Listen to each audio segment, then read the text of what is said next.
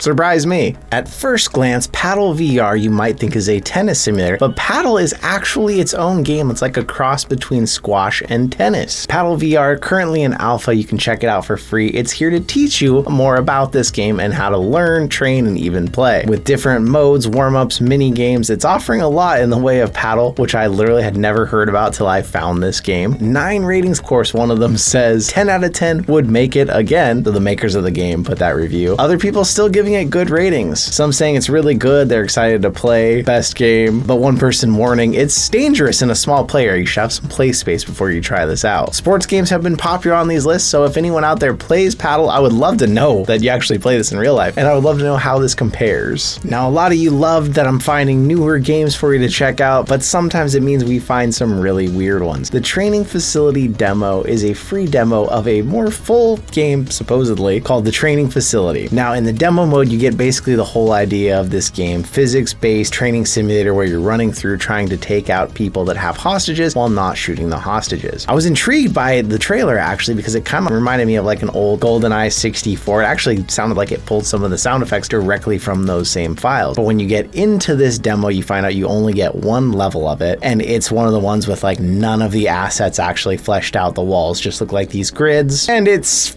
kind of fun just to run through once or twice. If you have 5 minutes and you're bored and want to check this out, you can check it out. It's only got 1 rating, which is 4 stars. They say they got to keep going for faster times. The demo's fun. You can restart and try and get through faster. I played through it a couple times to check it out. It definitely feels like one person designed this with the sound effects, the dialogue from the other players. And if you have 5 minutes and you want to check this out, go for it. I doubt anyone's going to get the full game afterwards, but maybe someone will just to see the rest of it. As we follow our descent into madness here on this list, Cali's Canine Agility Challenges came up, and I had to just download this to figure out what the heck it was. You know those shows where there's a dog owner and they're running them through some weird agility course, obstacle course? Well, you're basically doing that, but you're pretending you are the dog in this scenario. And not only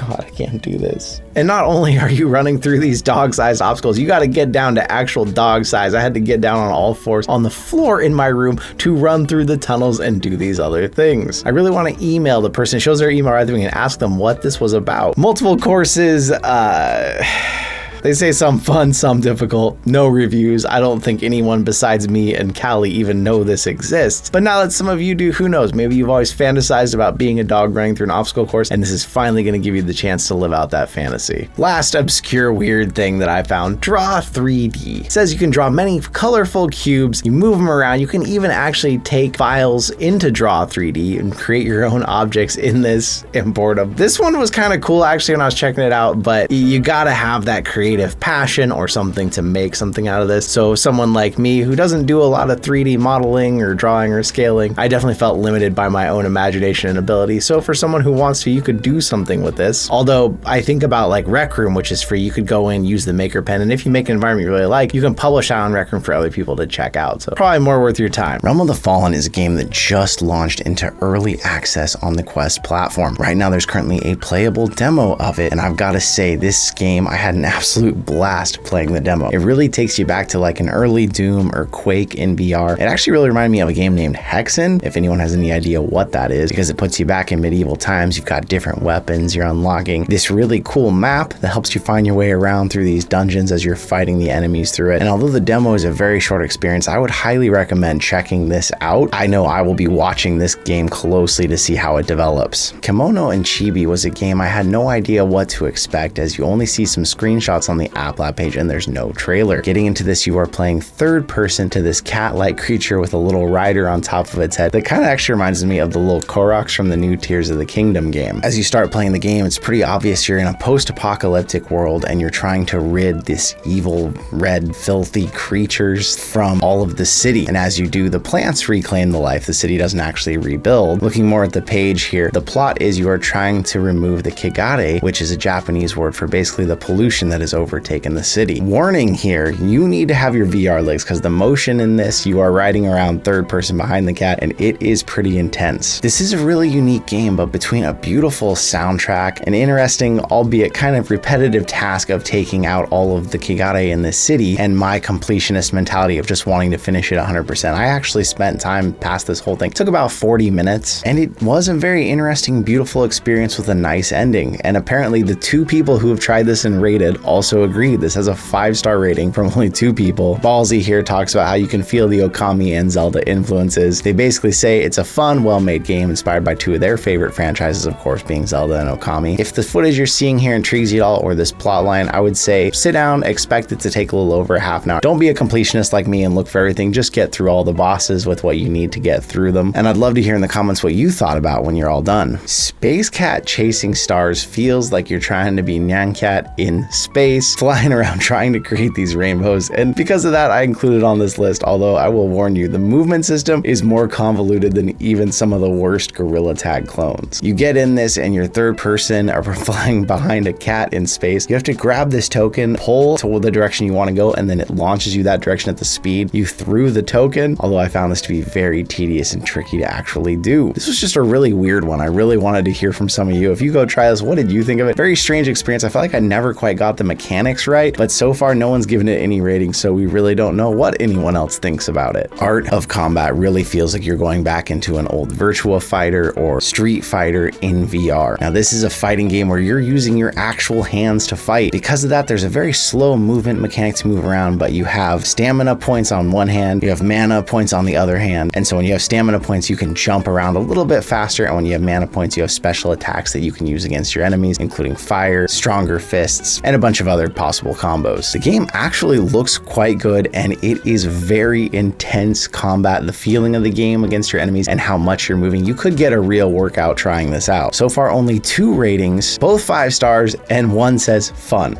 to play. That's the problem with finding these new games as soon as they release. We just don't have any reviews to go off of. But that's why if you try it out, maybe leave a review or let me know in the comments what you thought, because I had a good time. I got pretty sweaty checking this out. And although this is considered the demo of the full game, I didn't run out of content in the demo even in the 30 minutes I was trying it. Fear Therapy is something new that just launched, and I was really intrigued by this because it looks like it's immersing you in your fears, like Face Your Fears, and it also didn't have a trailer, so I had to get in and get some footage just to show you here what this is. On its App Lab page, it has a nice long description in English that talks about you're going on a transformative VR journey to conquer your fears and build confidence, and then you get into the game and find out it's only in Slovak. I wish I could have understood what was going on and what they were saying, because that seemed really interesting, but the part where it comes to your fears, it's pretty self-explanatory. There's something in front of you that's a common phobia for people, and you have to try and look around and find the object around you that will appease them and then make them go away. Barely out for a couple weeks now. Fear Therapy is definitely an interesting experience, although if you understand Slovak, you're going to get a lot more out of this than I did. Squirrel Day might look like another Gorilla Tag clone at first glance, but I've got to say, in actually checking this game out, it is something a lot different. Now, although you do have the ground pound movement technique of Gorilla Tag, it also has more grabbing and parkour style movement. Basically, you're a squirrel in a backyard trying to find your nuts. Ice Age Simulator, right?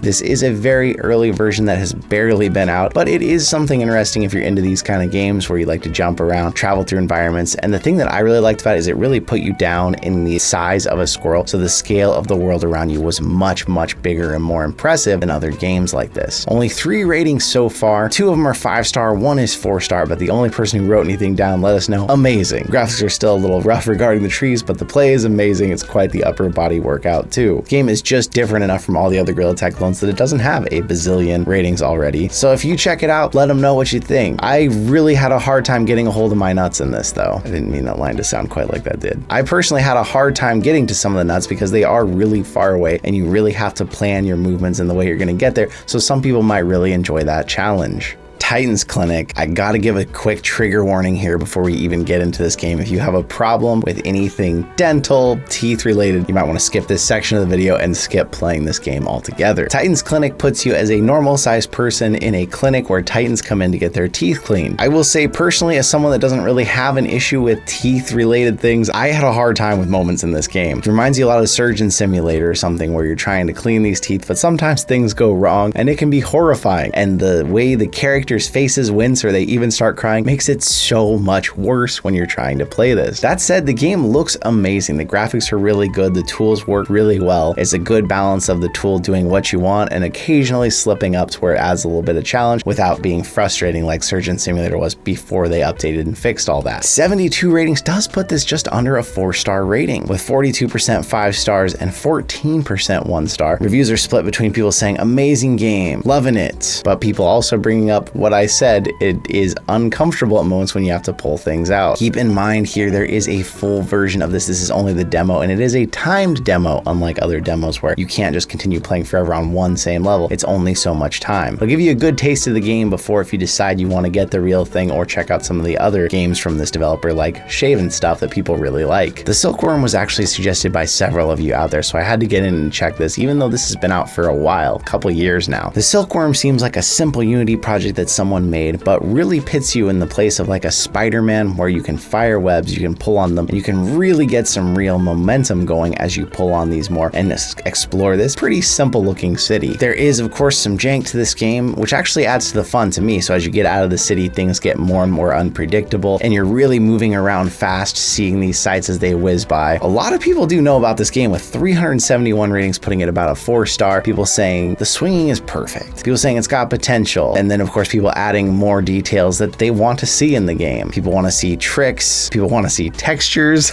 Because sometimes as you're shooting past a building with all the same textures, you don't even know if you're going up or down anymore, the way they move past your face. If you have your VR legs and you want to feel some really fast movement and maybe get a little disoriented, this is a game to check out. But beware, if you're prone to VR motion sickness at all, this is probably too much. Fuzikos is something that just had so few reviews and no trailer that I had to get in and see what the heck this thing was. Kind of feels like an end of the world simulator. It's actually supposed to be an educational experience that shows you what kind of nature-based solutions they're developing to help avoid natural disasters, runoffs, hurricanes, floods. But what happens is it takes you to these scenarios and the environments, and then the disasters start to happen. It was kind of interesting because of that, and I definitely learned some. It says in the description, this game shows a diverse range of nature-based solutions in areas of Europe. And with that, it's got 2 ratings, giving it a 4-star rating. 1 out of 5, 1 out of 3, but the only person leaving a written review says it's fantastic. Fantastic experience. There's some things in the environments you can play around with that make it a little bit more fun, but between the teleportation and the long-winded explanations, unless this was something that interested you, probably not something to check out, but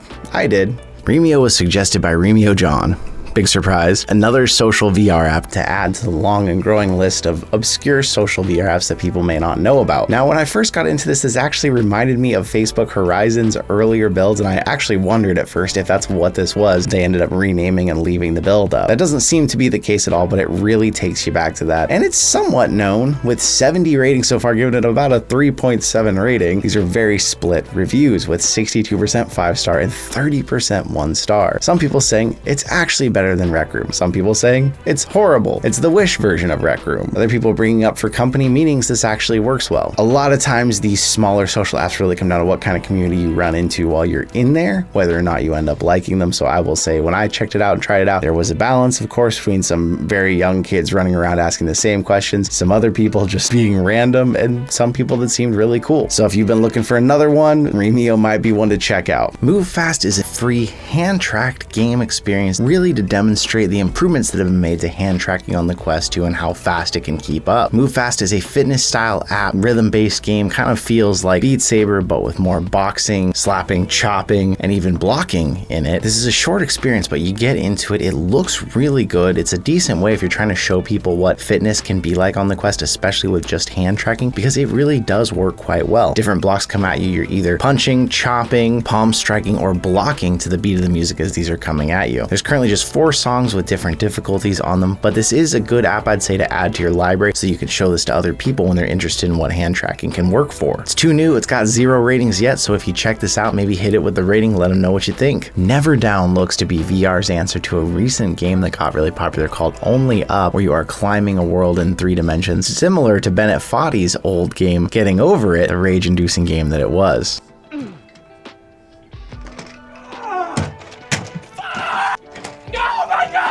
Never Down puts you in VR with a huge 3-dimensional world around you to scale up above you. Different forms of locomotion where you're moving either by pushing your hands, bouncing your hands off the floor to jump up, and even a dash mechanic that helps you mid-air to kind of have a second jump to head towards the direction you're going. Never Down comes with the amazing, breathtaking views of climbing and all of the frustration of the types of games in this genre. And with that frustration comes the reviews. The few people who have found this game so far have given it 6 ratings with about a 2.8 star. 33% giving it 5 stars, a 4-star, and mostly 1-star reviews. The only written review saying we basically know that it's a ripoff of Only Up, saying that the movement style is similar to Gorilla Tag but worse, and then going into further details about the mechanics. I will say, having played this myself, it felt similar to Gorilla Tag style movement. I think that the big difference is with one hand you can only push yourself, or if you wanted to actually bounce more, you were using both hands to do that jump mechanic. I honestly am surprised at these initial reviews because with the competitive nature of this and the fact that it looks so much like these other frustrating games. I feel like there will be an underground movement that loves this game once they all find it. But for now, I wouldn't recommend this game unless you are someone who likes challenging other people, climbing higher. It even shows on your watch exactly where you're at the whole time you're climbing, and someone who also likes that punishing feeling when you fall and you lose a ton of progress. A lot of people played Getting Over It with Bennett Foddy, so more people might actually find this and be interested in it. If you check it out, I'd love to hear in the comments what you thought. Last mech standing just might be the Gundam style mech simulator where you're killing Gaiju that you've been looking for. I didn't really know what to expect when downloading this game, but you open it up, it drops you into the intro, and it's actually really interesting and exciting. You collect rewards from each of the enemies you destroy, and that can help you upgrade to new weapons and different loadouts for your mech. Unfortunately, the game is not a free open locomotion game like it kind of looks like. This is more of a wave shooter style game where you end up with a sword in one hand, some kind of gun in the other that you've gotten, and you are fighting off waves of enemies. This is currently an open beta where you can play up to the end of stage 2, and you might be really excited waiting for more after that, or you might be someone who is just kind of sick of the fact that you really should sit in place when you play this game and not move around. And it reflects in the 7 ratings so far, giving this about a 3.2, with the ratings very split, 43% 5-star, 29% 1-star, but the written reviews, people say it's a really good start, this is the place to be for roguelikes, and then the most in-depth review bringing up a lot of the issues that I ran into. You really should sit because it doesn't want you trying to move around your play space when you play this. At the beginning of each stage, your weapons lock to each of your hands and they stay there for that round. So if you put your sword in the hand you wished you would put it to your offhand, you can't change that until you get to the next round. Flaws aside, I've got to say, with how smooth the game played, how good it looked when you were actually playing it, and how cool you felt sometimes when you were fighting off the enemies with your sword and your gun and planning your moves strategically, I actually had a really good time playing this, and I'm hoping if they add some sort of locomotion, this continues to develop, this could actually turn into something really amazing. Zap was a game where I saw the trailer, I thought when I get in the game that can't possibly look this good, and it looks surprisingly good. The gun mechanics are surprisingly reliable, and the gameplay gets surprisingly dull after you play it for long. Really, what this game is a shooting gallery with different environments, different enemies and targets, but you're standing in place with your single gun, and you may have unlimited ammo, you may have very limited ammo, and you're trying to take out different types of targets. Sometimes you're defending sheep from getting abducted, sometimes you're just shooting actual targets, or sometimes you're shooting those sheep on their way to the barn. With how new this is, it's got 1 rating so far, putting it at 5 stars, no written words about it. It does have a multiplayer room option, so if you're looking for a good multiplayer game to get in, compete with your friends, this might be an option, or this could make for a decent party game for people who are new to VR. It's real simple, they just need that one controller, they're just aiming and shooting and looking around these pretty environments. The description does mention this game is a letter of love to the VR gaming community by a small Finnish indie studio, Fonster, so maybe this is all the game is going to be. It looks good and it plays reliably, so if you check it out in the comments, I'd love to know what you think of it. Lagazui Echoes of the Great War is a game that'd probably be really interesting to World War I buffs. This takes you back to the time of World War I, Mount Lagazui, where soldiers had to dig through a mountain and fight the elements even with temperatures as low as -20 degrees. The game loads up and you only have a choice of 2 languages, English, UK style, or Italian. Some of the words still seem to stay in Italian throughout the game, so some parts of it are a little hard to navigate if you only speak English at this point, but the voice acting is done in English, and it's interesting to see some of the side of what this war was like. This does feel very early access though. You can only teleport, snap turns, the movement in it, the mechanics of it, everything feels very early access, and with that, it's only got 1 rating though at 5 stars. No written reviews. I will say after checking this out, there is a lot of really interesting facts, things you can learn. The gameplay itself is probably not the highlight of this, at least this early on, but if you're looking to go in, learn, see some different environments and what it could have been like back then, you'll probably find it interesting and entertaining. Dracare is in free alpha to download, and it tells you that it is a magical skills showcase. The interesting thing about this game is it is designed to be used fully with hand tracking. Of course, that does include some hand tracking jank that goes with it. They've tried really hard to get a full game working with hand tracking with different ways to move, such as leaning, teleporting with hand signals, and even saying move or stop, possibly working when you say it. Possibly. The world it drops you into is an interesting magical world, different types of enemies you're fighting, different types of spells you can fight back with. This is definitely something you should check out if you're into this and you want to see what hand tracking is like, but be prepared. You're going to be fighting with the game as it's an alpha as you're trying to get through it. With that, it's got only 4 ratings so far. 2 of those are 5-star, 1 is 4-star, 1 is 2-star, with nobody saying what they think of the game quite yet. It's barely been out a week, and I will tell you, it feels early. It feels like it could have promise, but it definitely feels like the hand tracking is not good enough or strong enough to really play this game, and ultimately I ended up wishing that I could use the controllers to play instead and just to actually see more of the lore and what the game had to offer. Tales of Shannara is a magical world where you are a flying wizard who has different types of magic and spells that you are fighting through an underworld that kind of feels like you're moving through hell. The game opens up to a nice screen of lore, but it is a text wall where I do feel like some voice acting could really help the game out. And ultimately the controls, you have to figure them out as you go, and it takes a little time, but once you do figure them out, it does feel really cool to be able to fly hyper speed around your enemies, firing different spells at them. And surprisingly, the movement is fluid enough that I never felt like it would make most people sick who are at least somewhat experienced in VR. And that shows with the 5 ratings giving it about a 4.6 rating already. 60% of those are 5 stars and 40% of those are 4 stars. People saying it's got a great atmosphere, it's a good concept, it's a nice magic shooter. Seems like everyone in the reviews is excited for the future of it, and they did cite some of the problems that I ran into, where it does feel a little weird to use your grip buttons to fly, and the fact that your hands are what shows your amount of spell ammo you have and your health. It does feel like those are hard to check in battle because you're so busy flying and trying to return fire at these enemies. Ultimately though, if magic, flying, and moving through the fire plane, I believe is what they call it, basically it looks like you're in hell, are things that you're interested in, I would say for free this is definitely worth checking out. Just make sure you at least have some experience with VR locomotion, because if it was your first time and you're flying like this, it might be a little much. Deliver Riders feels like if you were a DoorDash driver in the 22nd century. You're flying around the cyberpunk city on your hoverboard to make deliveries, and if you can get past what it takes to learn the movement, the game actually feels really cool. The game says when you first start, they recommend that you do the tutorial first. Weirdly, I would actually recommend you just jump into the game, play around with the movement, and kind of learn it that way, because some parts of the tutorial were kind of frustrating, having to click through the text box over and over again, only having a certain amount of time to get through a part, and it felt a lot nicer once you're actually in the game. Once you're in the game, you're a futuristic food delivery driver. There's different people around the city you can meet and different things you can do. Ultimately though, I was just kind of playing it Tony Hawk futuristic VR style and just go cruise around the city having a good time. With this barely being out any time at all, it still has no reviews whatsoever. I'd highly recommend, if this sounds like something you'd want to check it out, maybe leave a review for the next person. Now, although I hesitate to call Angel Eyes a game, it is a graphic novel that you're experiencing through virtual reality, and it is really cool. Granted, the pacing sometimes when you can't skip ahead in graphic novels can feel a little slow if you're a fast reader. So far, this only has 3 ratings, all of which are 5 star. People who have checked this out saying that it's brilliant. It's a really great VR experience, although this is rated mature 17 and up because this is like a intense graphic novel when you check it out. I do think if you're interested in graphic novels at all, or you just like to see something different VR can do with it, this thing is completely free. You can check out all the episodes of it, and it does have kind of a typical plot line, but something still interesting to read through and see what's going on. Insomnia started hyping us all up a few months ago with trailers that showed off not only a very beautiful game, but a game that advertised it used completely different locomotion than anything we had tried before. They advertised that you forget buttons and you use gestures. Just 5 days ago, they dropped a taste of the game, which is completely free on App Lab that you can check out right now. This is an early access version that's only including the first level of the game for now, so you can get a taste of what it's like. And with only being out for 5 days, it's only got 2 ratings so far. Those 2 ratings, of course, both being 5 stars, 100%, the best game ever, and this game is awesome. I will say, after having personally tried and played through the demo, it is an unusual locomotion style, and it feels very intuitive when you're trying to just move around, walk, fly, jump on your own. Once you get into a fight, it does suddenly become more complicated because you're trying to continue moving, dodging, blocking with shields, and creating and casting spells. It is really cool, but I am interested to see what the final game comes out with and if it uses this exact same locomotion, because if the battles get more intense, it could get harder. Thanks to Joss VD West for suggesting to check out some other games like Disc Wars, which are actually games from a game we checked out called Remio, which is a social app that has different minigames, and they've published some of their biggest minigames now as their own games on App Lab. Disc Wars immediately looked like it was going to scratch the itch that was left after Meta killed off Echo VR, although when you get into this game, you see it is completely different than Echo VR. There's no sort of zero gravity locomotion, but instead you have a disc in each hand that as you hold down, they get bigger, so they're easier to throw at your opponents and hit them. But also the other mechanic, when you throw a disc and then you press the trigger again, it brings you to where that disc was thrown. So your locomotion is tied to your disc, and taking down your enemies is also tied to it. This adds a degree of strategy and it's more of a teleportation style movement to try and get out of the way when someone's trying to hit you with their disc. And with this being very new, it's only got 1 rating so far that says it's 5 stars, no written words. Personally, if you're looking for some kind of competitive style gameplay, I would say this might be something to check out, but keep in mind, as it is free, as it's a derivative from Remio, the lobby that I got into was definitely all young people, and some of them, of course, being louder other and straight up trying to annoy other people in the lobby. But when you actually got the disc to work the way you wanted to, it was really satisfying. Joss had also recommended another game from Remio, Wing It, which I had a little bit more fun trying out. It's a game where you are a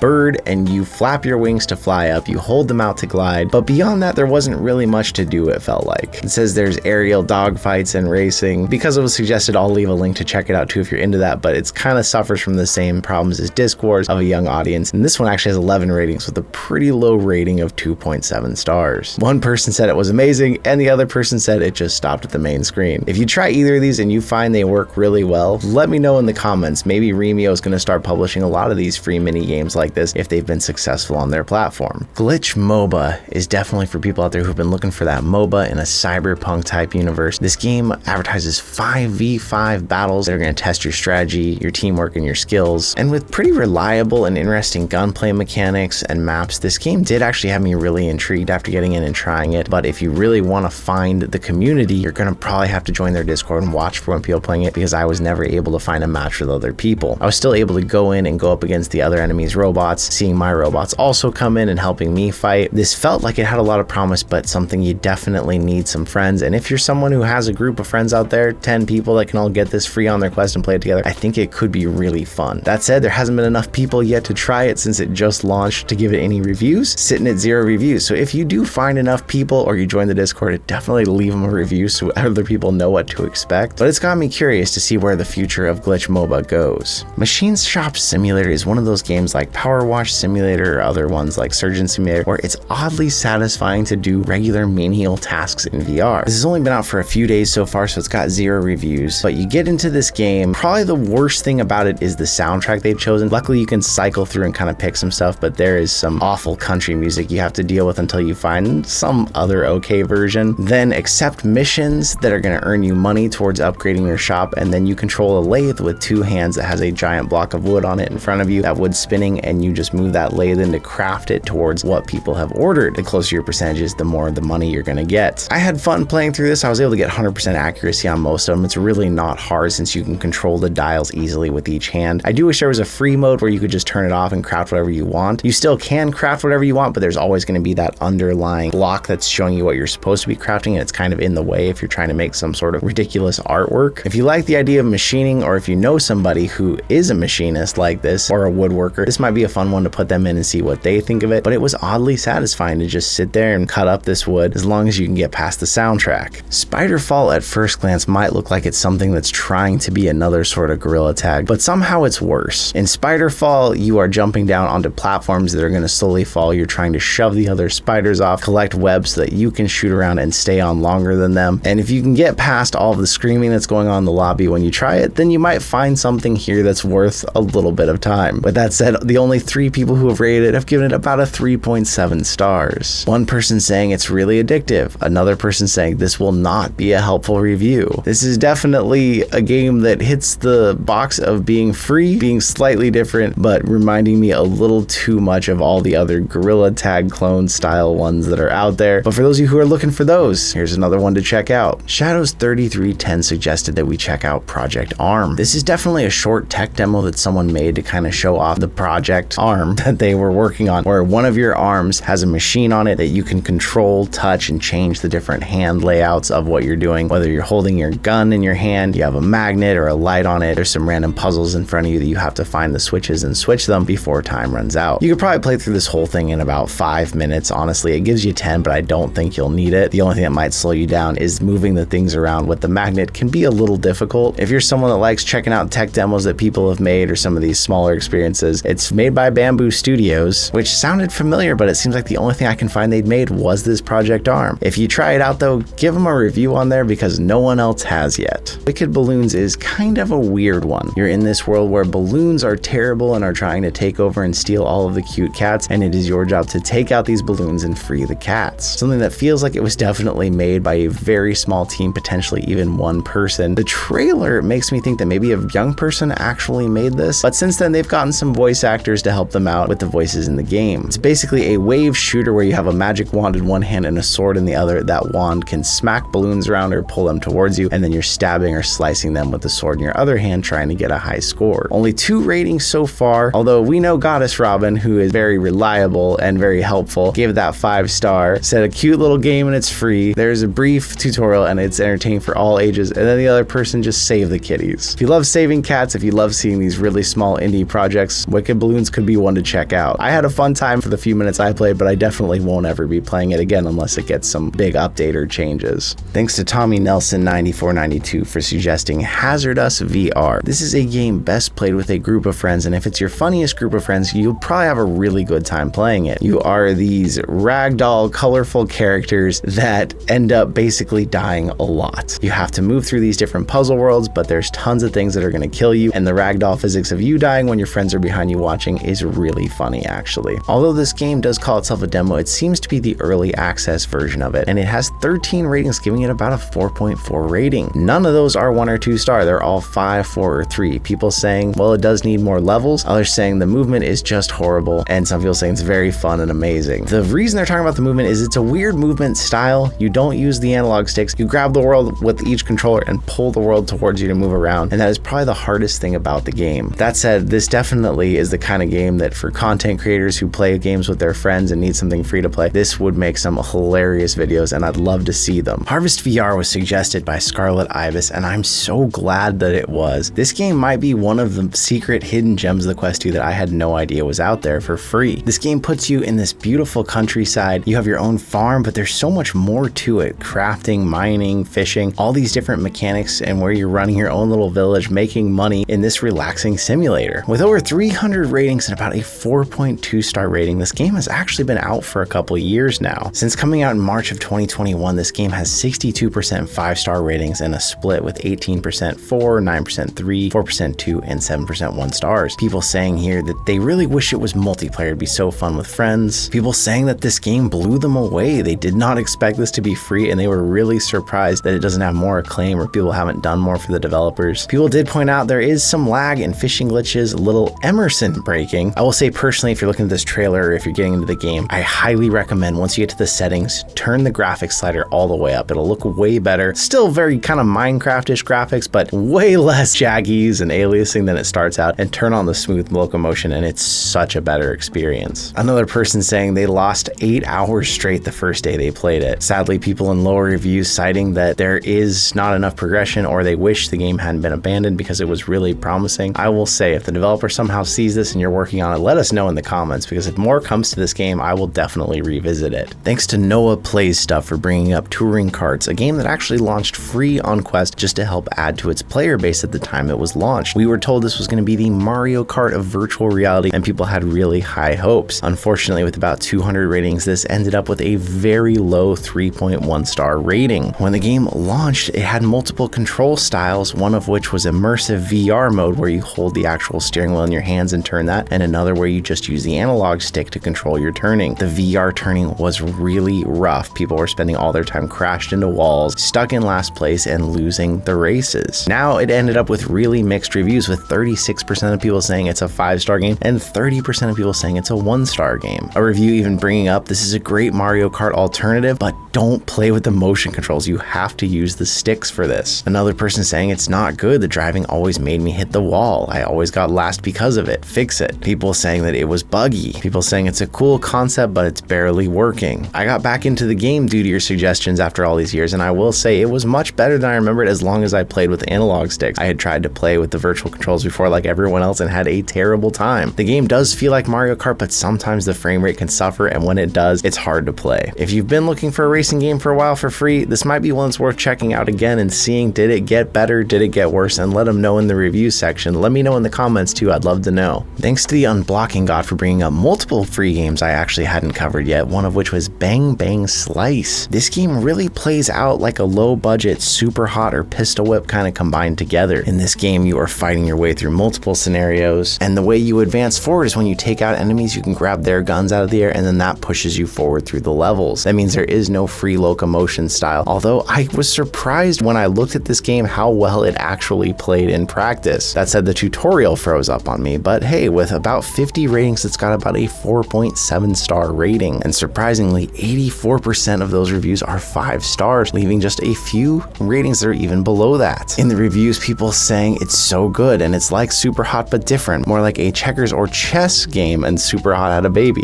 Interesting comparison. The developer responding saying that much more is coming. People saying it's got a lot of fun and a lot of potential. And if you go looking for bad reviews, no one's wrote anything really in the bad. The lowest you can find is a 3-star rating, bringing up that there is bugs, obviously, since it's an alpha, and bringing up issues with how the game doesn't really tell you what's expected. As you get to the higher levels and there's new mechanics added, you have to just kind of figure them out as you go or go look up a tutorial. That said, this was another game that surprised me when I got into it, how involved it was for something that feels like it was built by an indie studio. If you really like Superhot and Pistol Whip style games, it might be worth checking out and seeing what you think of it. Another suggestion from you, Shinobi no Mono is a ninja style simulator game. Think about an early build of Blade and Sorcery if you were in a ninja world. There's actually a lot of history to the title of this game. There was a series of novels in the 60s that came out in the Sunday paper, and even a movie that seems to have similar connotations to what the idea of this game is. This game is an early build, and with that, it's got over 50 ratings, giving it about 4 stars. Having only come out this last year, people are reminding in the reviews here, this game is in pre-release, so expect bugs and glitches in the game, but people still saying it's really fun. People saying it's fun gameplay and it's got great potential, but people giving lots of suggestions to the developer as well, saying it would be nice to see the enemies' health so that you know how you're fighting them. Some people saying that the enemies are too strong. I got into this and I found it wasn't really very hard to fight the enemies. The climbing mechanics, and it made me really wish that it had more jumping mechanics as well. It would feel really cool to be able to jump up and then slice down on someone with your sword. But ultimately, the easiest way to take down your enemies was kind of slapping them with the sword really quickly back and forth rather than doing long strikes and feeling like you're really a ninja. But with the graphics style and the gameplay style, it got me interested to see what's coming next as the developer takes this forward, especially if they add like dismemberment and some of the other things Blade and Sorcery has added too. Thor Bridgekeeper was another suggestion from you here. Kind of a wave shooter type game where you have your hand to punch with and your other hand has a hammer in it. You're throwing these at enemies that are trying to cross this bridge and kill you. Definitely a very tech demo feeling type game. It gets interesting later in the game if you stick with it. In the tutorial, it shows you all these abilities you get right off the bat and it makes you feel like you're going to be able to use all those. When you go to play the regular game, the abilities unlock kind of slower, but as you get further, bigger, stronger, harder enemies with more abilities also show up. Of course, once you die once, then it stops. That's your high score and you have to start over again. So it was something that I didn't really want to come back to as a result of that, but something that I did find if I would have kept going with it, it got better. I just wish you progressed a little faster. The game's only got about 20 ratings with a 4.1 star rating. A good amount of those are 5 stars at 67% and then split down the rest. People saying it's a great game. I don't think it has any more updates coming, but it was free. People saying they're hoping to see the next level, and someone saying no sex. It was a random one, but you suggested it. I checked it out, and for one time a run through, I actually did enjoy what I got to see. Probably won't visit this one again though. Void Ninja demo actually surprised me because when I played the game, it felt like it was a completed experience and not a demo. Obviously a very small built experience. This has you running through all kinds of different platforms with an odd gesture-based movement where you're continually propelled forward like in Pistol Whip, but instead of stepping side to side, you kind of lean and then you'll glide over to the sides. The interesting thing about this game is as you get further, you unlock new abilities where you're flying, gliding, different enemies. The one thing that kept bugging me though, I had it on easy and it said that was 3 bars, but it felt like anyone hit me once and I died. With all that, the game isn't very well known with less than 20 ratings, giving it just slightly over a 4-star rating. 61% of those are 5-star, and then we got pretty split with 11%, 4, 3, 2, and just 6%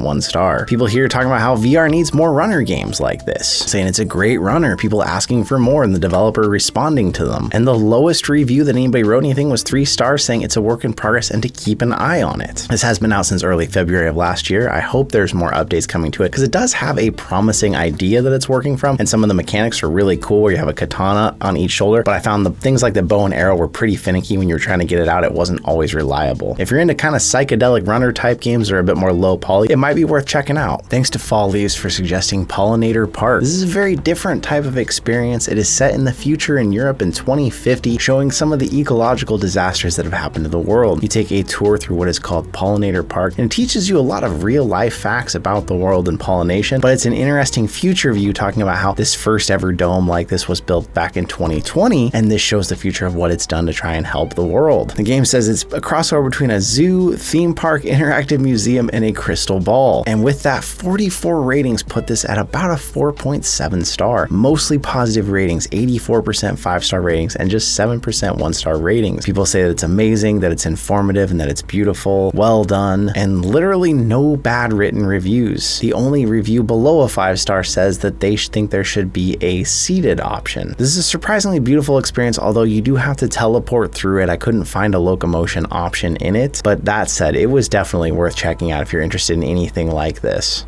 Unfold VR was something that was also suggested by Scarlet Ibis to check out. This is an interesting app. I definitely wouldn't quite say this is a game, but the pretty skyline views you get when you get into the penthouse at the beginning are kind of nice to see. This is advertised as a VR first app, and it has a companion web app all running on chain, and this lets you build stuff for the metaverse. There's a word I feel like we haven't heard in a while. This seems more like a showcase for things that people are building to go see them in VR and what they look like in person. It was interesting to see a couple of the inventions and creations that were in there. Might be something if you're into that you want to check out, but definitely something that I felt like I was pretty lost in after I spent any time looking at it. 1 5-star rating, no reviews about it. Dead Man's Quest was a bit of a hidden gem. It's only been out a few months and it was something I just stumbled upon. This is more of a point and click adventure type narrative story, but I will say it had surprisingly some of the best looking graphics I've seen on Quest games. The art style of the game is designed in a way that looks really good with the resolution of the game. This is meant to be a point and click type of adventure using hand tracking, although you can still use controllers if you prefer that. This takes you on a ghost's journey, hence the name Dead Man's Quest, through a pirate-filled era of time where you are on an island trying to figure out what's happening, but you can possess people and actually take on their abilities to then help you further your way through puzzles. Ultimately a puzzle game at heart, this has 8 ratings, giving it about a 4.9 rating. 87% 5-star and just 13% 4 stars. People saying it's fantastic, some of the best graphics they've seen on the Quest. People saying you gotta give it a chance. It is a bumpy start, but once you get through it, since there's no tutorial, it gets really interesting. People saying they love the quippy dialogue, and I will say there is some very self-aware, even maybe a little bit of adult type humor in the game that does make it really fun to play through and listen to the dialogue. My advice, this would be a great game to keep on hand in case you're demoing hand tracking to someone or just letting them try something new in VR. It doesn't involve locomotion, so it shouldn't make people sick. But if you do play through this, make sure anytime you have an opportunity to take something with you, take it with you. Otherwise, you're going to find yourself waiting around to go back and get something you're gonna need. There's a multiplayer version in playtest of a game I'd like to give a quick shout to, Dragon Fist VR Kung Fu. Normally $30 on App Lab. They are going through a multiplayer playtest right now until next year, and if you want to get in on that multiplayer playtest, you can do it for free. You can download this on App Lab. The only caveat is you have to join their Discord because they switch out the secret code each week that you will need to get in to actually play this game together. The full game itself gets great praises, but it's really cool that they're adding this multiplayer mode and letting people check it out for free. This playtest is supposed to go into the new year. So far, there's only 4 ratings of this, all 100%. People saying they love it. Other works done by Ben Olding have been absolutely amazing games, and that the work that goes into them is very clear. You can unlock a lot more content in this if you do end up purchasing the full game, but this is a cool way to get in, test out what they're doing, and see what it's like to play something like a VR Mortal Kombat or Street Fighter where you're actually fighting in it. Next Move is a surprise app that just popped up on App Lab free. It calls itself Next Move Demo, but this is not a demo of a bigger game, or at least it doesn't seem to be. What this is a demo of a different type of locomotion that could be used along VR, and more of a proof of concept of how it works. It's a VR platforming that doesn't use any joysticks at all, and the motion is not like Gorilla Tag either. To run, you lock in your grip buttons and you move your arms like you're running, and then when you want to jump,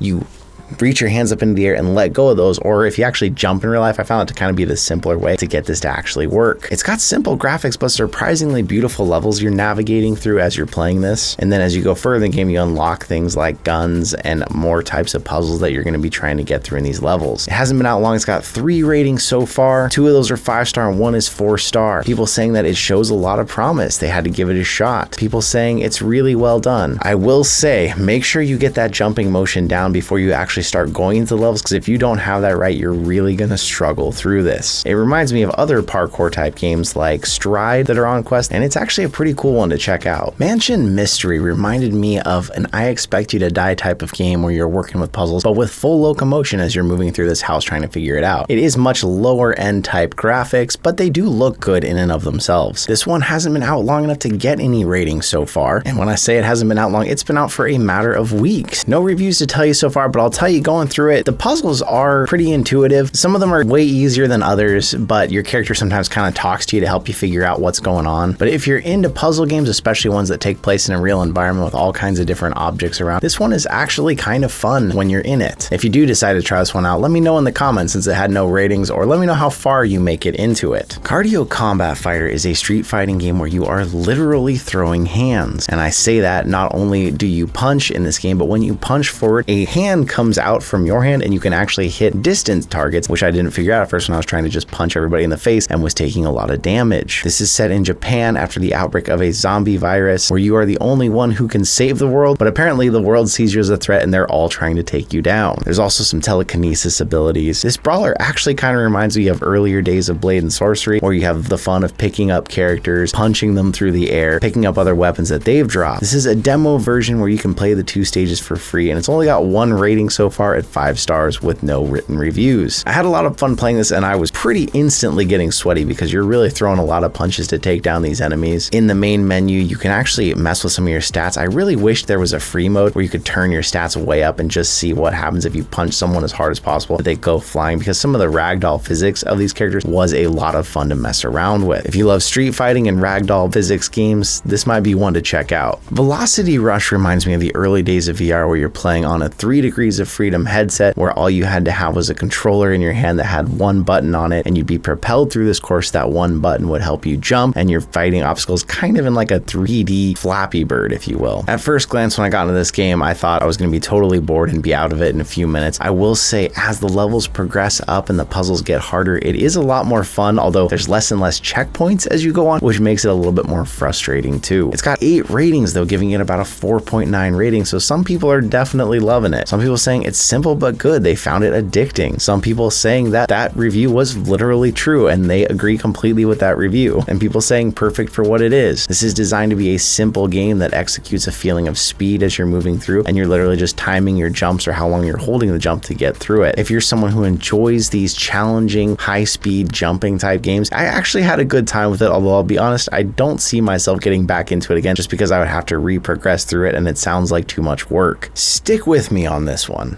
Unbuild VR is going to be the most surprising game on today's list, because in the first few moments when I got into the game, I absolutely hated it, but the longer I spent in it, the more it turned around. The first line said, "It's like Jenga and Angry Birds had a baby," so I thought you were going to be in destroying towers and having fun. It's quite the opposite. You are more deconstructing a tower piece by piece, but kind of like Tetris, you don't know exactly which pieces you're going to be working with until you get to the next piece. The object of it is to completely deconstruct the structure in front of you without the physics turning on you by taking the wrong piece at the wrong time and watching it all tumble down. If anything hits the ground, it's over. This game has some horrible mechanics about it. That's why I hated it in the beginning. And you try to move, there's this really tight vignette that comes over your face. The menus in the room are in your way, and there's no music. It's just this very quiet picking of pieces. Once I put on some relaxing music in the room, learned what I was doing, and I learned to stay in place next to the structure and move the structure around by grabbing the board underneath it, I actually found myself wanting to continue playing this just to try and beat these stupid puzzles. The only other mechanic that gives you any chances as you unlock stars in it, you get jokers, and a joker basically just swaps out the pieces with some other random pieces. So if you're at a point where having to take a blue block is going to destroy the whole structure, you'll use one of your jokers and maybe it ends up being a red cylinder that you get to switch to pull out instead. The menus can also be moved. There's a little tab underneath them so you can kind of move them out of the way and reset the room the way you want to. I really wish it would add settings to take away the vignette, settings to change the movement style, and maybe even change which buttons do what. But I actually, even as we speak right now, I want to get back in and try and beat this puzzle again. Heli Raid is like a VR version of those old school helicopter shooters where you are in the helicopter shooting down on targets trying to help someone get through a map. It's extremely early to show up to this game. It has barely been out for a matter of days now. And with that, you only get 1 level so far and potentially a few different guns. You are tasked with being on the helicopter manning the gun while one person is down on the ground trying to move through it, and you have to not only not let them get shot by them, but you have to not accidentally shoot them either, which I shot them in the back of the head on accident one time. Only 9 ratings so far, putting this about a 4.7.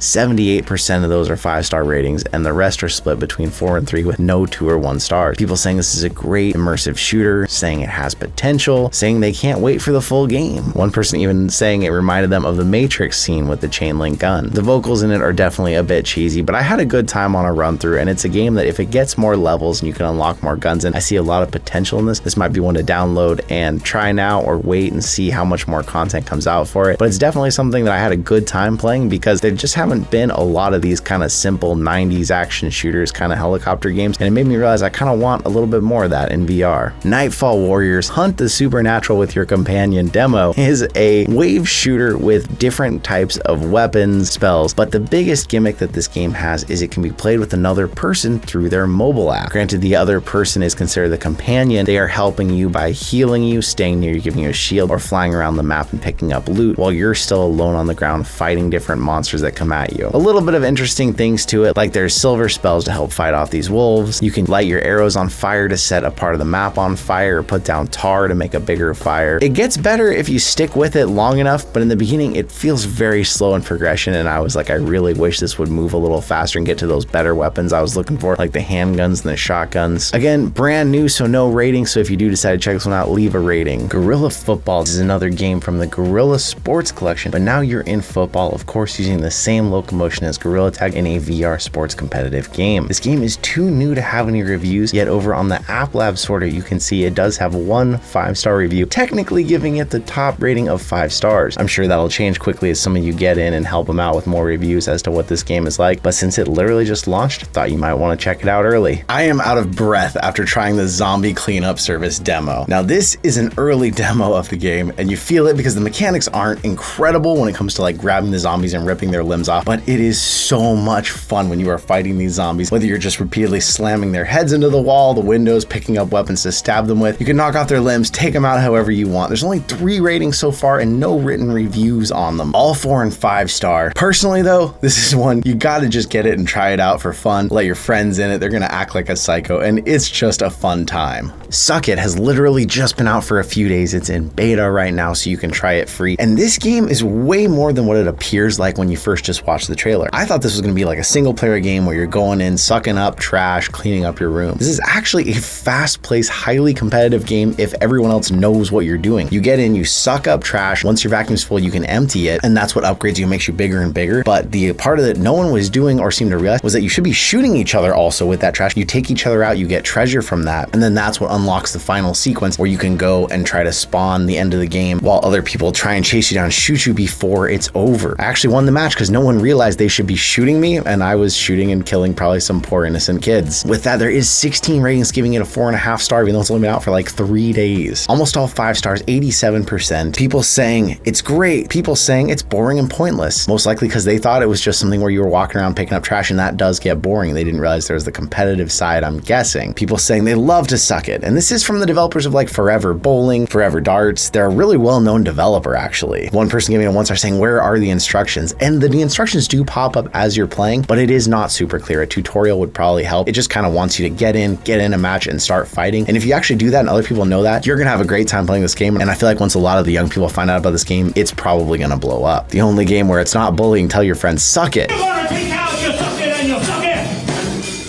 Lurking Shadows is a game that was actually suggested by Zachy Boy because it was made by their brother. I wanted to mention this because of that, but this game, I will say a couple of things are important to note. It is very early for this game. It calls out that it's clearly in beta, that you may have bugs and issues. It plays out kind of like a Five Nights at Freddy's, but if you were a pizza delivery boy, you're having to manage your power, your resources, and watch out for monsters that are trying to kill you. It has jump scares, and all of that sounds really good, but there's definitely some things I would say if they were improved, it would make the game a lot better. The game is very dark, which means you need to use your flashlight, but I would love to see either a starry skybox or maybe the fence wraps all the way around, because it was kind of hard to tell where the map ends and your flashlight just doesn't shine out into the darkness to see beyond there. I went through a couple nights and I never ran into the enemies outside of the tutorial, so maybe that's a bug that needs to be fixed. And the pizzas never seem to drop in temperature, so I never had to worry about warming them up to deal with getting them to the customers. But it definitely has a creepy environment, the way you hear your breathing and you're moving around and you're always waiting for something to jump around the corner. The problem was for me, nothing ever jumped around the corner, so I didn't get that scare I was looking for. For now, it's only got 2 reviews, both 5 stars, one saying it's goated, and the other one pointing out there is some bugs and glitches, but it is fun and terrifying. I'd say if this video's been out a minute, maybe some of these things have changed or improved, it could be worth checking out if you're looking for something scary. And I'm guessing it's really hard to do, but if there's a way to add multiplayer, I know everybody keeps asking me for free multiplayer horror games, and it's hard to find them, so a couple things to think about, but thanks for the suggestion, Zachy Boy. Colorway Antics is a unique take on painting in VR because unlike other painting and sculpting games where you're creating everything from scratch, this puts you almost in like a coloring book scene where you then can go through and paint each thing yourself by a brush. You have a fill tool you can throw paint or stickers to. The demo includes the full tutorial, which is kind of painfully slow, I'll warn you, but you can't just jump into the game and figure it out without having to use that. You get one full level in the demo before you decide if you want to buy anything else, and it gives you a real taste of what it's going to be like. Peaceful music, all different kind of things going on in this cave around you that you're coloring in. And if you're a fan of coloring, it's really relaxing, and you can even save in the demo version what you've done. It's only got one rating, giving it that 5-star, but they said 10 out of 10 for that rating. I applaud them adding the demo version because I found it beautiful and I really liked it. I think it'll help people decide if they want to buy the full version, although unfortunately for me personally, unless I was going to have other people play it that would like this more, I wouldn't go buy it now that I've tried the demo. It's pretty, just not something I know that I would spend much time in beyond testing it out this time.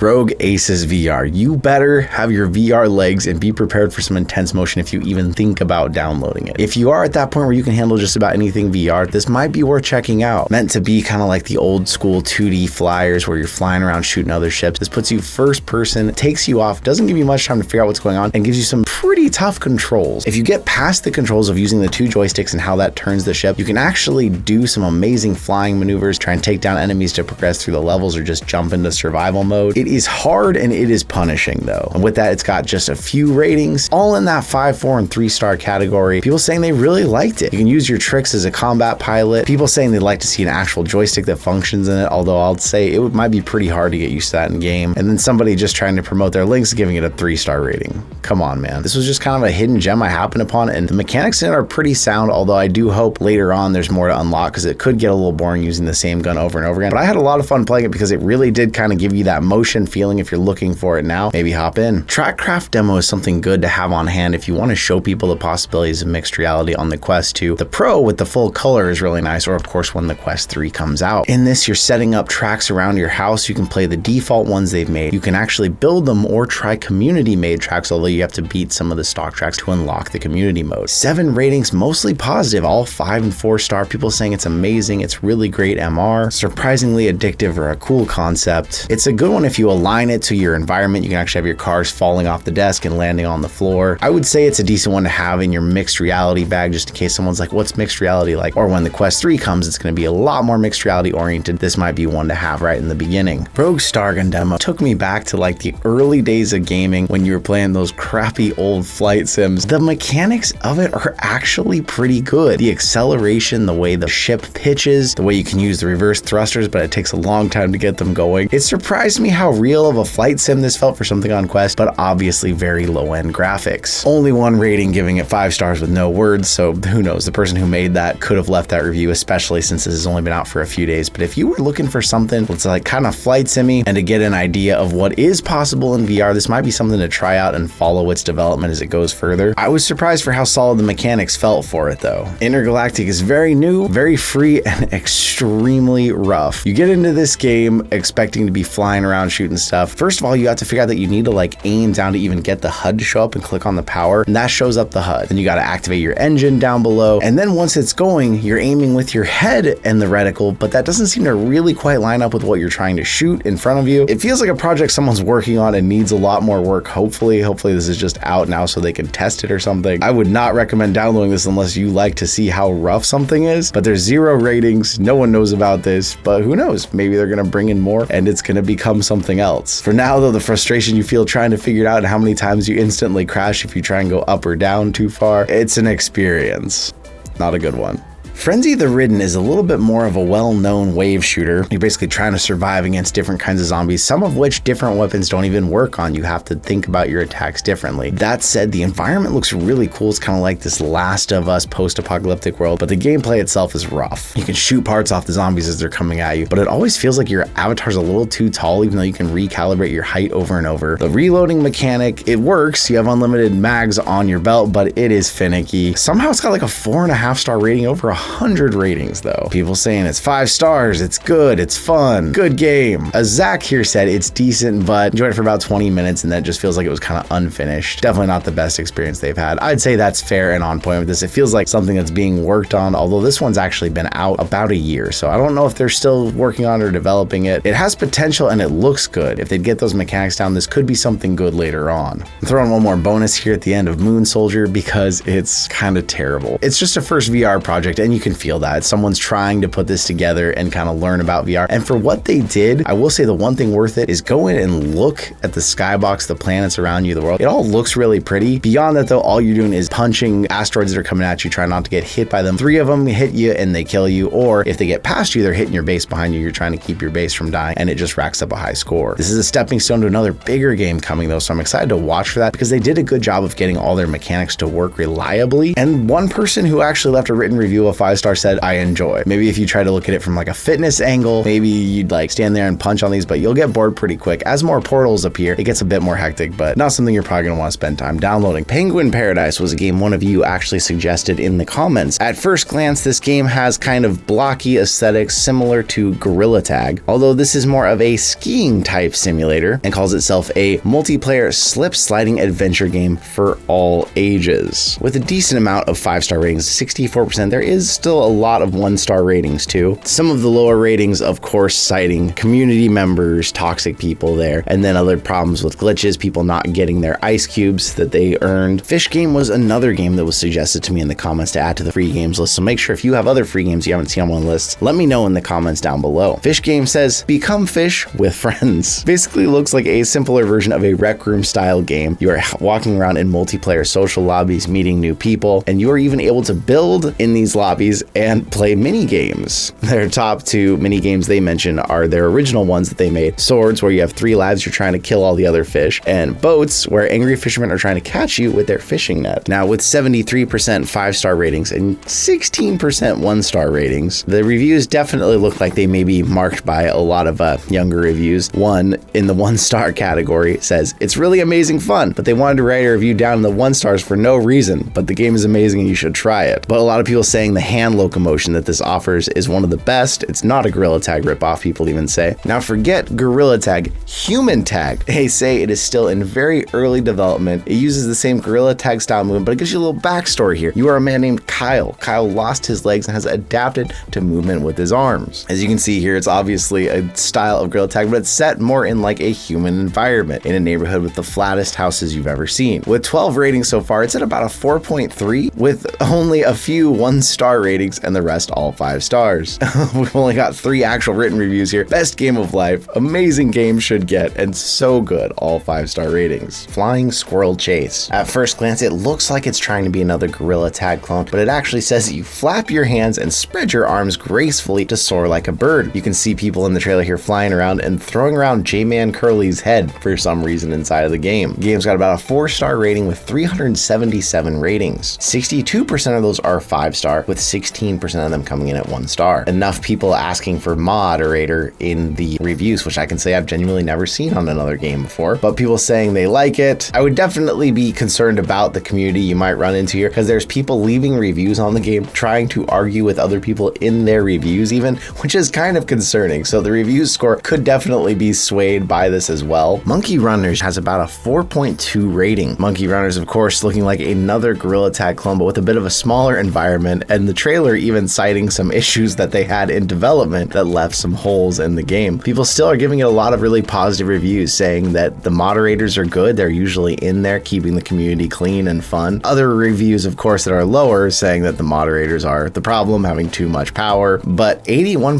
5-star ratings and only 19% 1-star rating give this still a pretty decent rating, and nearly all the bad reviews seem to be because people got annoyed that they got kicked out by a moderator. Monkey's Place probably has the most cinematic and well done trailer of any of these clones here. This game, unlike some of them, also has in-game currency, but you get some every day just for coming in and joining, so you don't necessarily have to spend your own money to get the cosmetics if you save up. The game is another one landing at a 4.2 rating with 72% 5 stars. A lot of people saying that it's a really fun game. They met the owner, and even though people have given it some glitches, a lot of them are still giving it that 5-star rating. All of the lowest 1-star reviews citing glitches or losing all of your items after an update, all the cosmetics that they had saved up for. And of course, that can be very frustrating if you saved up or if you actually were doing some in-game purchases to get those cosmetics. At this point, we might be just falling into meme land, but Cheese Balls actually has a 4-star rating with 15 ratings. Run, climb, and be a cheese ball in Cheese Balls with multiplayer, a mirror, and some banging music. They care so much about the music that the top review says, please add an on and off button for the music. The developer responded simply no.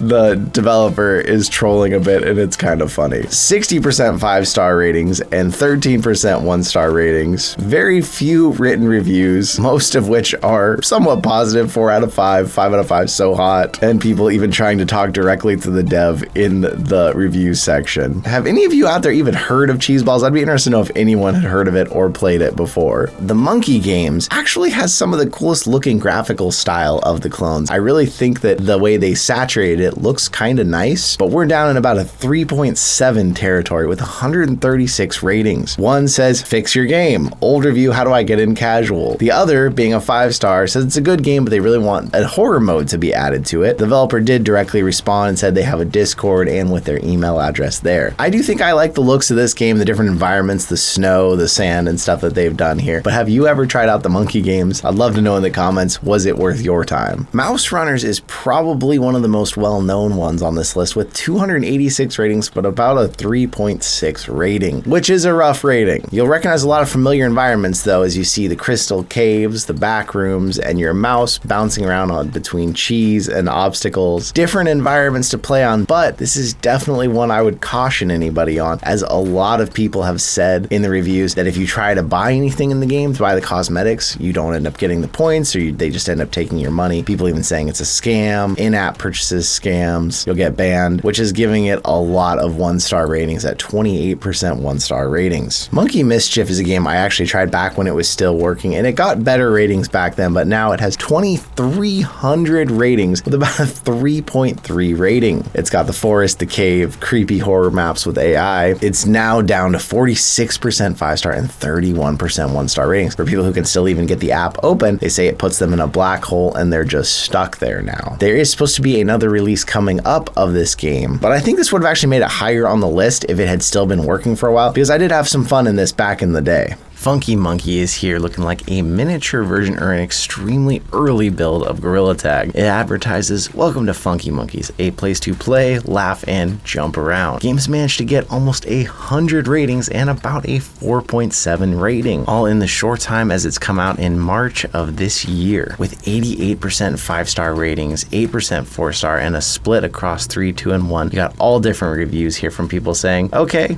it's just okay. People saying, funniest game, great game and all, really solid fan game. People bringing up that it has improved over time as it's been on App Lab, and as we'll see in a trend of all of these games, lower reviews, often people directly trying to reach out to the developer asking them for something rather than rating the actual game. Orangutan is coming in with about a 4.6 rating at 91 ratings, yet of course another Gorilla Tag inspired game. They mentioned there's many maps to explore with your friends unless you don't have any like them. They do also have backrooms maps. This game, of course, like Gorilla Tag, but also with some extra mechanics like spider web slinging, all different kinds of rooms to hang out in. It's only been out since December of last year, and with 92% 5 stars and only 4% 1-star ratings, the rest are pretty split down the middle. People saying the game is really cool, it's better than other games like it. Many people pushing for why they should get to be a mod for the game in the actual reviews. Like a lot of these games, it can be hard to glean any really good information in the reviews, but some people said they had trouble with it letting them join lobbies, people thanking the developer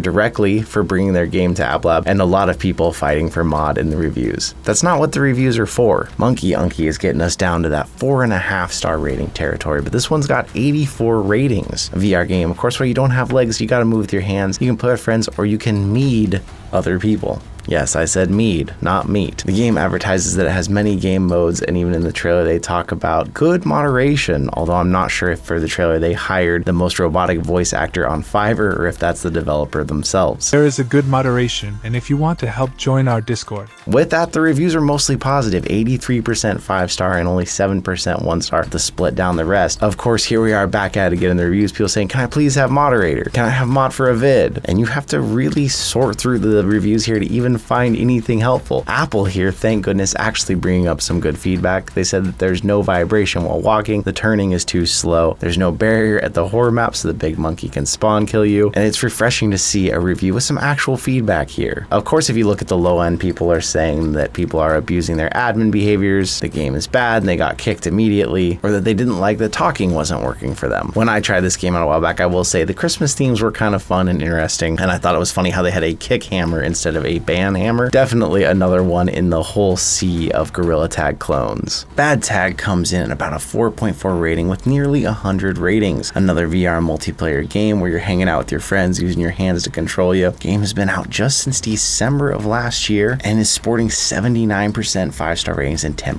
1-star rating. Thank goodness for people here like Maxi2 who actually give a real reviews, saying that it's an absolute blast. It blew them away and they were surprised. They say that the controls are really smooth, they work really well. Not only that, there is more to this game than what appears, with a storyline that you can uncover through things that you're finding clues throughout the game. Of course, the rest of the reviews being a complete mixed bag. Some people saying that the updates did make the game not as good. Other people saying bad things about the moderators and the creators, which sadly is true of any of these free Gorilla Tag style game reviews. One person saying they gave an honest review, although they say it's but, and then it's Chad 10 and said Rule 34 even applies to this. Don't Google that. Raccoon Flyers is getting us down into that lower 4 category, about a 4.3 star with 50 ratings. Although I will say this is one of the more well done games as far as Gorilla Tag clones go. Not only have you got all the Gorilla Tag mechanics, but you've also got the ability to fly. There's power-ups that can enhance your raccoon's abilities. They say that this game is made for both casual and hardcore gamers alike. This game just launched in February of this year and it's sitting at 76% 5-star ratings and 8% 1-star. People saying that this could be one of the best Gorilla Tag fan games. Not only have you got all of those mechanics, but you've got the ability to fly in it, even citing there isn't mean or toxic people, at least not yet. I will say it's kind of funny they chose raccoons rather than flying squirrels, but there are a lot of squirrel Gorilla Tag games already. People, of course, talking about getting banned for no reason, and this review actually made me laugh out loud when I read this. Among Us says that, cool, unban me please, give me mod and meet me. That's probably one of the most sus reviews when they're saying unban and then give them mod. Definitely makes a lot of sense that they're gonna do both those things in one stroke. Although this is not one of the highest rated, this is one of the ones I would say might be worth checking out if you're into these fan games. Speaking of Squirrel, we got Squirrel Runner, still in the 4 stars, about 4.2 with 80 ratings so far. Reject Humanity, Become Squirrel. This game interestingly touts itself as horror, simulation, and social. Squirrel Runner came out pretty early last year and is sitting at 77% 5-star, only 10%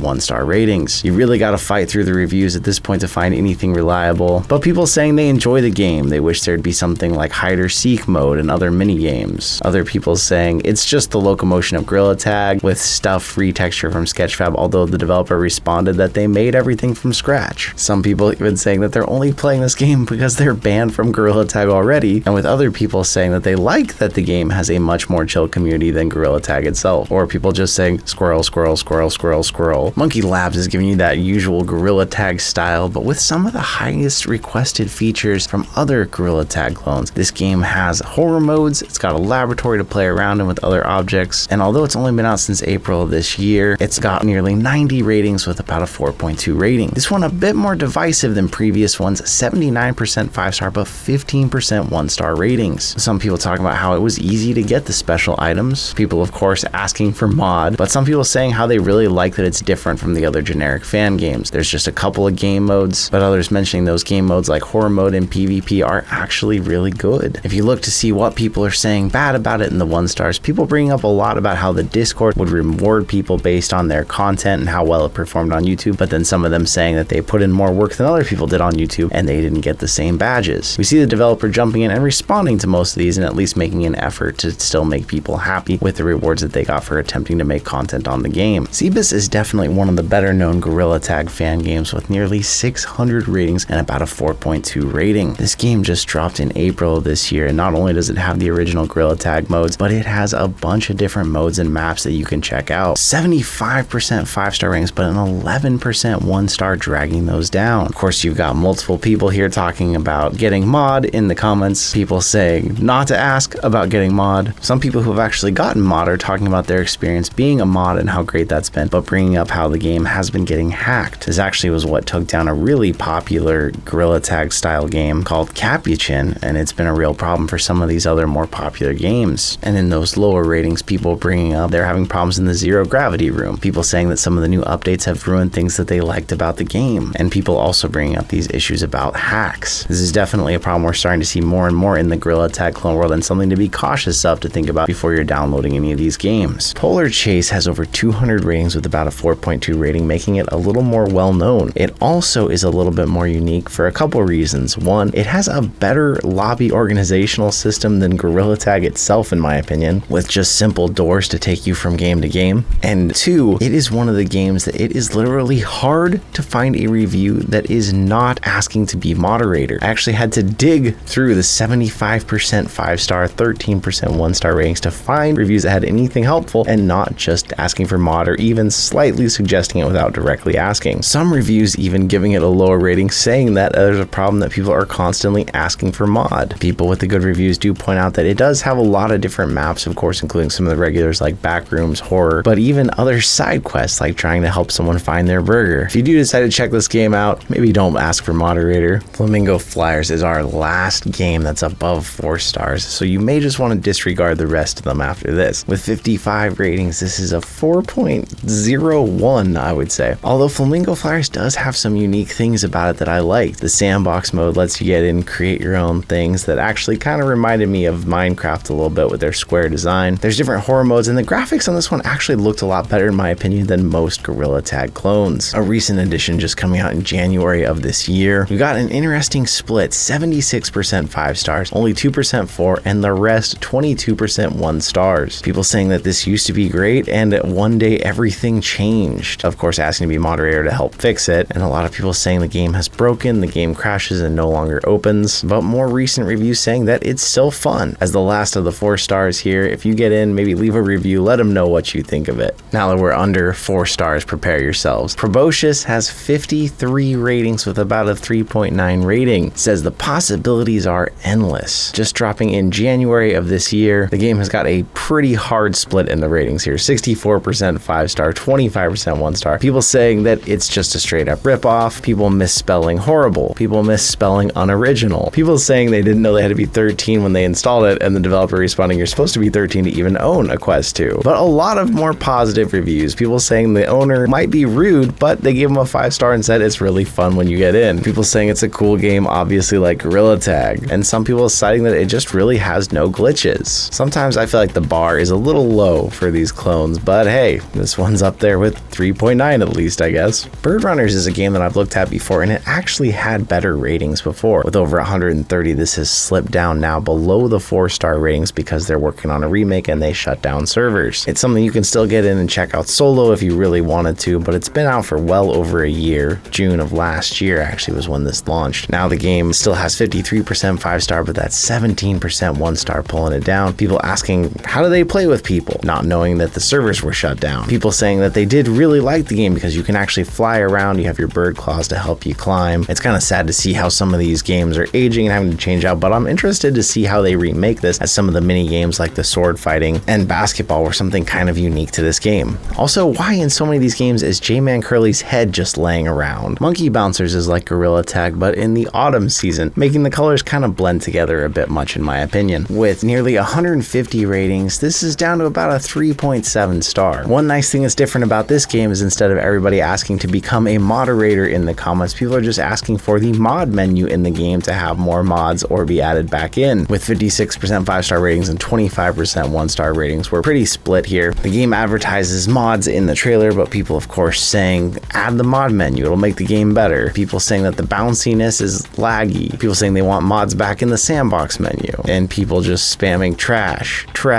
buggy, even more broken than it used to be. It's an interesting thing how in the Oculus store, something that's still in the 3, nearly 4-star range, a lot of times has a lot of really rough reviews, and it's hard to find any game with below a 3-star rating. I've had several people in the comments suggest we take a look at at Robot Tag, but this game is pretty controversial. Over 400 ratings put it pretty close down to a 3-star rating. This, of course, is another Gorilla Tag-like game, but you're robots. They've got other modes, of course. You can play hide and seek, horror modes. It's been out since October of last year, and with a hard split here, 48% 5-star, 34% 1-star. People saying, just don't get the game. People saying that the community's bad. Other people saying it's great. There's no one being toxic. But multiple people in the reviews coming directly after the owners. People saying that there's a lot of stolen assets and toxicity. One person saying they were the creator of RoboRun and they tried to help this game become a better game. To be honest with you, between Robot Tag's reviews and the developers' responses directly to the reviews, this is not something I would say go spend your time in. As we've seen, there's clearly plenty more Gorilla Tag clones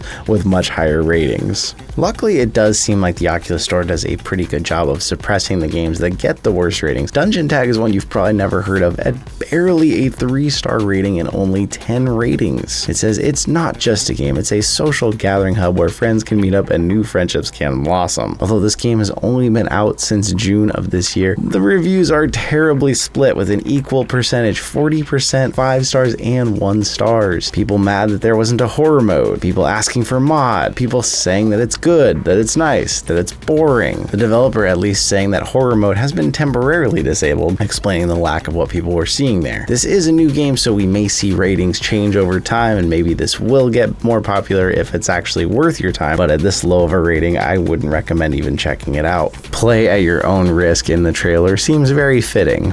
As I mentioned earlier, it's so hard to find any game below 3-star the way the Oculus Store works, and it took some real digging to find Macaque Tag with only 5 ratings and a 2.5 star. This is actually an older build, and the trailer really doesn't show you anything here, but the developer's saying that it will be on App Lab, and it is going to be good. As the way the rating systems work, you can see here that it's 40% 5-star and 60% 1-star. People saying this game is going to be so fun soon in the future when it comes out, and people saying that it sucks because you know that when the dev themselves says that it sucks. Gorilla Tag we've talked about a lot of times before. It is a game where you are a gorilla with only hands, no legs, but you use your controllers as those gorilla fists. You pound the ground, and those physics in the game will then push you up off the ground. You learn to push yourself around using only your hands, balance around, climb up walls, and ultimately try to tag your friends and win the game. This game is used for a lot more now than just that. There are people that hang out in it, use it like a social app, and maybe people who put their kids in it just to let them grow up somewhere where they don't have to deal with them. There you have hundreds of free games, Quest 3, Quest 2, Quest Pro, whatever you're on. Mixed reality games, VR games, great games, not good games, but that's pretty much everything I have found over the last year on the Quest Store. We will continue to bring you new lists of new ones that come out after this, but if you're somehow here by the end of this very long video, thank you so much for hanging out. Let me know in the comments if you made it to the end. I've got some extra game codes. Maybe I can throw some of them out there to those of you who stayed all the way through, because that's huge. Thank you so much, and I will see you in another reality.